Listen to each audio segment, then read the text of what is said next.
बहुत समय पहले की बात है। एक बड़ा और समृद्ध राज्य था।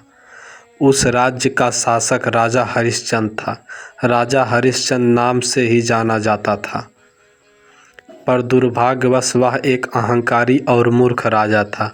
उसे यह विश्वास था कि उसके पास सारे ज्ञान का भंडार है और उसकी हर बात हमेशा सही होती है। उसके मंत्री भी उसे हमेशा खुश करते और उसकी हर गलती की चुपचाप तारीफ करते। राजा हरिश्चंद्र के दरबार में लोग केवल उसकी प्रशंसा करते, लेकिन कभी कोई उसकी गलतियों की ओर संकेत नहीं करता।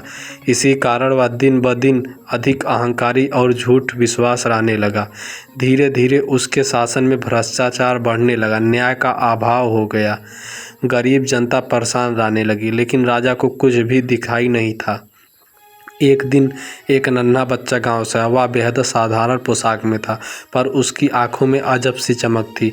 और राजा दरबार में आया और बोला, महाराज, आपके राज्य में बहुत सारी समस्या है, पर आप उसे समझ नहीं पा रहे। राजा हरिश्चंद्र गुस्से से बोला, तुम कौन होते हो मुझे सिखाने वाले? तुम तो बस एक बच्चा हो। बच्चा निर्भीकता से बोला, महाराज, सच्चाई उम्र या पद से नहीं आती। आपके राज्य में भ्रष्टाचार, अन्याय और अहंकार की सबसे बड़ी बीमारी फैल चुकी है। आप उसे सही नहीं समझ रहे।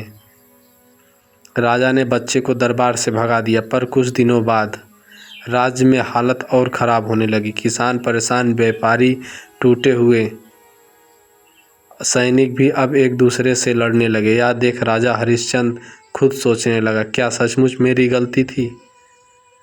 उसने धीरे धीरे अपने अहंकार को त्यागना शुरू किया। राजा ने फिर एक नन्हे बच्चे को ढूंढा और विनम्रता से पूछा, बच्चा, बताओ, मैं कैसे अपने राज्य को फिर से खुशहाल बना सकता हूँ?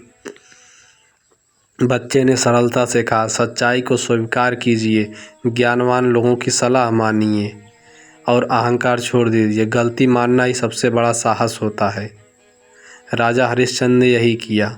उसने अपने दरबार में योग्य और ईमानदार लोगों को जगह दी, न्याय को सर्वोच्च स्थान दिया, भ्रष्टाचार खत्म किया और खुद की सादगी अपनाई। धीरे धीरे उसका राज्य फिर से समृद्ध और खुशहाल बन गया।